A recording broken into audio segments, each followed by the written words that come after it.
ছোট হয়ে আসছে চাঁদ।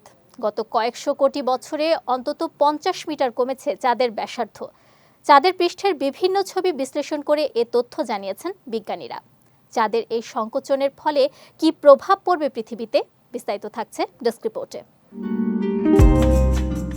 পৃথিবীর একমাত্র উপগ্রহ চাঁদ দিন দিন সংকুচিত হচ্ছে। গত কয়েকশো কোটি বছরে চাঁদের ব্যাসার্ধ অন্তত 50 মিটার কমেছে।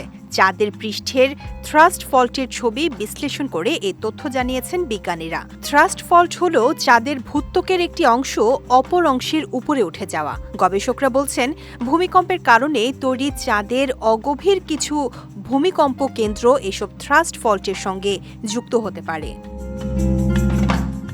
টেকটনিকভাবে চাঁদ বেশ সক্রিয়, কারণ এর ভেতরের অংশ এখনও ঠান্ডা হচ্ছে এবং পুনর্গঠিত হচ্ছে। তবে চাঁদের উপরিভাগ খুব ভঙ্গুর, তাই ভেতরের অংশ যখন সংকুচিত হয় তখন উপরিভাগের উপাদান ভেঙে যায়।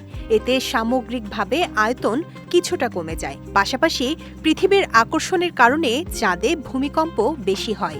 এ কারণেও চাঁদ সংকোচন হতে পারে বলে ধারণা করছেন বিজ্ঞানীরা।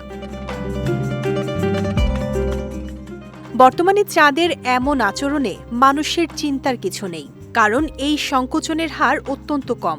প্রতি বছর চাঁদের ব্যাসার্ধ কমে মাত্র 1 কুইন্টিলিয়ন ভাগের 1 ভাগ, যা হিসেবে ধরার মতো নয়। তবে চাঁদের সংকোচনের ফলে পৃথিবীতে যে কোনো প্রভাবই পড়বে না এমন নয়। পৃথিবী ও চাঁদের টাইডাল ফোর্সের কারণে চাঁদের কক্ষপথ প্রতি বছর 3.8 সেন্টিমিটার বা 1.5 ইঞ্চি করে বাড়ছে। অর্থাৎ চাঁদ পৃথিবী থেকে দূরে সরে যাচ্ছে। এভাবে দূরে সরার কারণে চাঁদের নিজ অক্ষে ঘূর্ণন বাড়ছে, কমছে পৃথিবীর আহ্নিক গতি। তবে নিকট ভবিষ্যতে এই পরিবর্তন আমরা বুঝতে পারব না। শত শত কোটি বছর পর চাঁদের সরে যাওয়ার মারাত্মক প্রভাব দেখা যাবে পৃথিবীতে। সমুদ্রের স্রোত প্রায় বন্ধ হয়ে যাবে, ফলে প্রচুর সামুদ্রিক প্রাণী মারা যাবে। পাশাপাশি পুরো পৃথিবী অস্থিতিশীল হয়ে যাবে এবং জলবায়ুতে ব্যাপক পরিবর্তন আসবে। বিজয় টিভি নিউজ ডেস্ক।